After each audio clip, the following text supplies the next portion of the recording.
All right. Good afternoon, New Bedford Guide followers. We're here with your mayor, New Bedford Mayor Jon Mitchell. We're here like we are every Friday to get 15 to 20 minutes of his time to kind of get an update on things that are going on in the city, specifically with the coronavirus, like to focus on. But this week we have a couple other things obviously going on with the George Floyd protest. So I think I know the answer to this. I'm going to ask, is this year the most challenging year you've ever had in politics? I mean, as a mayor, I guess I would say as a mayor, because you have two major things going on right now, coronavirus and these George Floyd protests. Well, I think it's certainly a challenging time for America, and in many respects, mayors lead the way nationally. I mean, much of the responsibility of ensuring the safety of our residents, the residents of every city in America, falls on mayors, and it's a responsibility that I embrace. And we're committed as I've been from day one to ensure the safety of our residents and their prospects for thriving, everybody in our city and in our country. And so, it's in the nature of the job. But look, I mean, my concern is, are people safe? Not only from violence and crime, but also from disease. Is everybody included in the benefits of the city's progress? We want to make sure of that. We are one city. We're not multiple cities. We're not a hive of groups. We're a one community. And my job is to make sure that everybody's included in the benefits, and that's of our city's march forward. And so that's really the business we're in right now, Mike. Yeah, so the protests have been, I would say, relatively peaceful, actually 99%. I think the New Bedford Police Department should be commended for their patience, because I've seen a lot of the protests go on, and I've seen the police pretty much, be very much restrained. Last night, you got a visit. I did, yeah.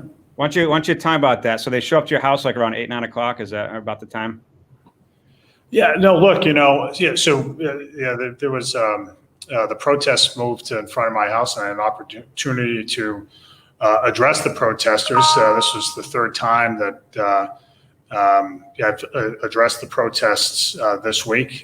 This one particular time, they came to me, so they made it easy on me. But some of this stuff is all in the nature of being a mayor. This is what what mayors do, and I embrace that. And so if people got testy, or that's okay. I mean, I want them to know that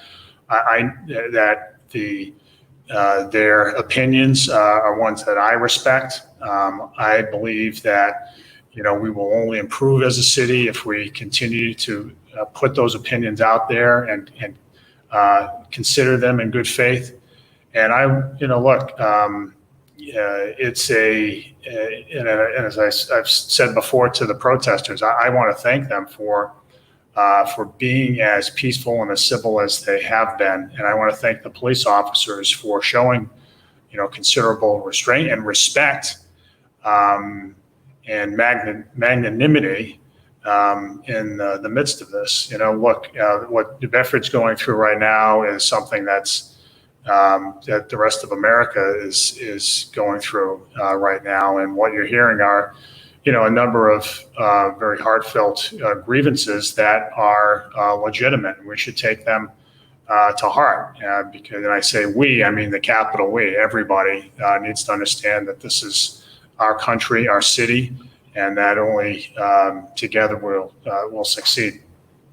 Yeah, so there was a couple of, it went on for about, I think you were out there for about 20, 30 minutes. It was somewhat of a conversation, but it seemed like a little bit of back and forth.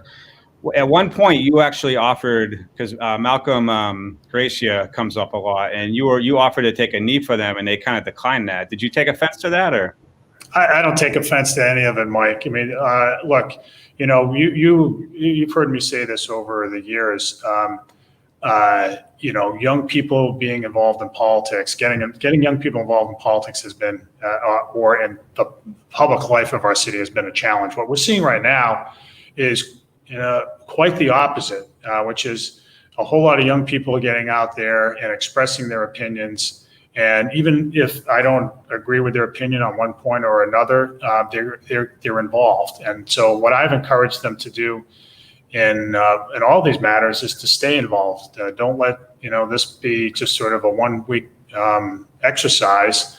They should vote. They should get their friends to vote. They should back candidates they believe in. They should stay involved in it because they are our future, and I mean that. Look, I mean, it's people demonstrating in front of my house. That's not, that's something in the nature of my job. But what's people should be taking away from the collective protest this week is that there were a lot of young people who were involved in the public life of their city, who are expressing their opinions and their heartfelt thoughts in ways that hadn't been occurring before, and that's a positive thing. And what's incumbent upon everybody who's in positions of authority is to listen, and that's what I'm doing. We want to get better.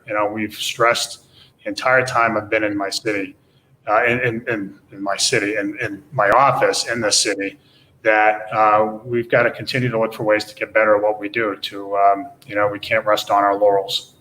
Now, you and the chief showed up to a couple of the protests, but I think I heard them ask you if you were going to march with them, and I think I don't think you accepted or declined it. What do you have to say to that? Well, no, I've gone to. So this is the third time I've spoken to them this week, Mike. So it's not like we're running away from us from any of this. I remind you that we are in the midst of a once in a 100-year plague right now that has claimed the lives of 78 residents in our city alone. So, in the midst of all this, I'm spending a lot of time trying to save people's lives from the pandemic, as we've been doing all along, and that is that's a tall order. And so, look, what we're trying to do is, we'll work through this. We've got to continue to keep the lines of communication open. We will, over time, as we've done, position the city to be safer from the coronavirus. We've made a lot of progress in that way of late, and New Bedford has stood out as being, and this is all relative, but more successful than an awful lot of other places. And at the same time, look, what we're hearing from, a number of folks in our city is they're pointing to something that's existed for a long time. Systemic racism in America is a challenge that our great country has not been able to solve, despite the best efforts of a lot of well-meaning people. We're not there yet. We're not even close. And even as good as New Bedford has been on that score compared to a lot of other places, we're not perfect either. And so, what we've got to do is just continue to listen, work through it, and come up with some policy solutions that make sense and advance the progress. But, the biggest part of this is just listening and being respectful to other people. Now, when you went inside, it kind of got a little more vocal. I don't know if you heard everything, but not to make a light of this, but I kind of laughed when they said he's the Trump of New Bedford. I thought you were I've known you for many years, and I pretty much consider you the opposite of Donald Trump. But when I heard that, I kind of thought but some of these young folks might feel that, they see Trump as negative, and they might see you as negative. How do you respond to something like that? Look, Mike, I've been called names in my job, and look, I'm sure there were names called last night that I can't repeat on this broadcast. So it's to me. It's all part of the job. You can't do my job without thick skin. And so, it's maybe back in my first year in office, I would have paid attention to some of the name calling. But it's that stuff rolls off my back. What I do care about, and what everybody should care about, is not that stuff. It's the good faith expression of some very heartfelt opinions here, and I understand getting to the heart of that and figuring out how we make ourselves better is what we need to be doing. Yeah, I kind of like seeing youth of New Bedford coming together in a peaceful way. So, shouting is always going to happen, but I thought it was pretty well. So I just want to transition to there's a petition circulating online. It's up to almost 10,000 signatures, and it's to get the police in New Bedford to wear body cameras. I interviewed the chief, and he doesn't have any opposition to it. What would you say to that?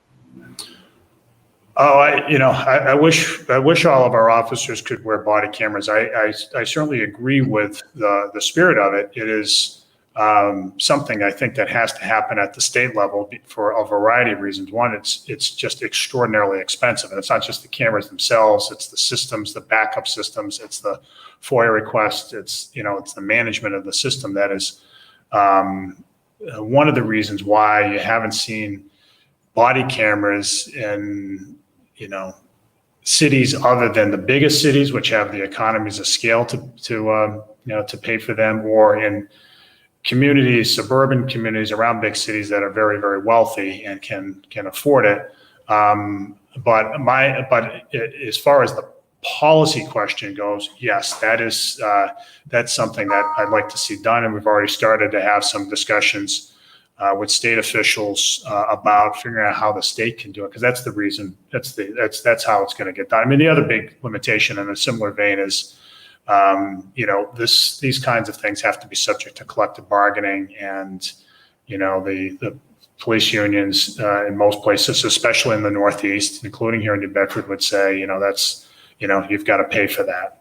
Pay us, for the right to put a camera on us, and then that's something that we'll have to work on. But in concept, I think it'd be very helpful to police officers and in the execution of their duties to have them on. And I also think it would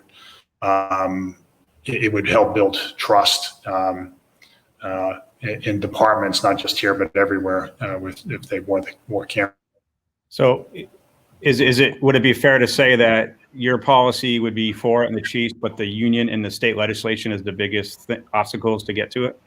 I think the way to do it, to take it out of, also pay for it, because that's what you need. Not just but the support systems, and I say support systems, not just the computers, not just the servers, but also to have people hired people full time to service them is where the state assistance is going to be necessary. There aren't that many police departments that have them, and I don't think you find too many mayors or police chiefs anywhere around the country who think cameras is a bad idea. That's the big stumbling block is money and collective bargaining.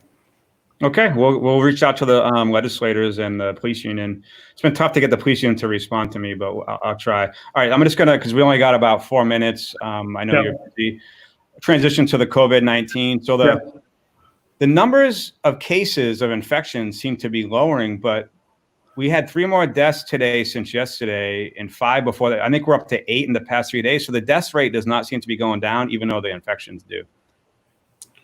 Well, you and I have discussed this before. The deaths are a lagging indicator of disease transmission because of the incubation time between the time the person gets infected to the time the person gets hospitalized and the time the person expires. And so, what you're seeing is, now among the folks who passed, people who were infected over a month ago. So that's not.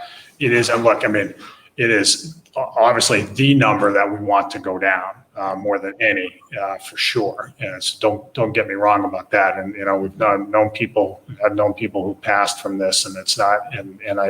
There's an awful lot of people who've succumbed in our city, never mind everywhere else. And so that's certainly something that we watch. But I think as a marker of how quickly things are spreading right now, it's not. It tends to be. It's not as indicative as some of the other statistics, like the rate of hospitalizations or the increase in new positive cases. We are continuing to go down. We're doing reopenings. We anticipate that restaurants will start to become open next week with outdoor dining. So we're looking forward to that. So I'd ask people, look, the restaurants are ready to do a good job in enforcing social distancing and sanitation. And, we need to get out there and patronize those businesses because they've, certainly have taken it on the chin in the last few months. Our health department will make sure that that they're complying with all the, state and local requirements around sanitation and social distancing. But, that's the next big thing we'll be looking to. There'll be some other reopenings I anticipate soon, things in recreational facilities and such. So people should stay tuned for those announcements. Okay, we got about 2 minutes. I'll let you close and talk to your constituents. Yeah, no, thanks, Mike. Thanks for having me. And sorry, our episodes are sometimes truncated because there's just a flurry of things going on right now. But what I'll say to people again is, this is a difficult time. New Bedford and America have gone through difficult times, and what it requires of everybody is to stay informed, to understand what government is doing. Government has to, in many respects, lead the way, especially when it comes to government safety, to public safety.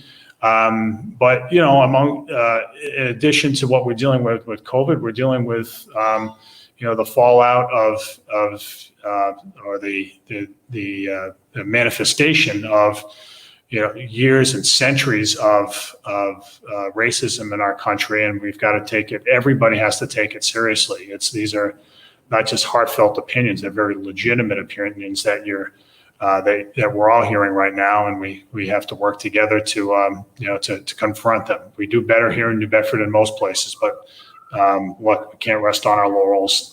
We can do a lot of improving too, and that's exactly what I intend to do together with everyone. Okay, so thanks for coming in again this Friday, and have a safe weekend, everyone, City Hall, and of course, everyone in your family. Great. Thanks a lot, Mike. Appreciate it. Thanks for having me.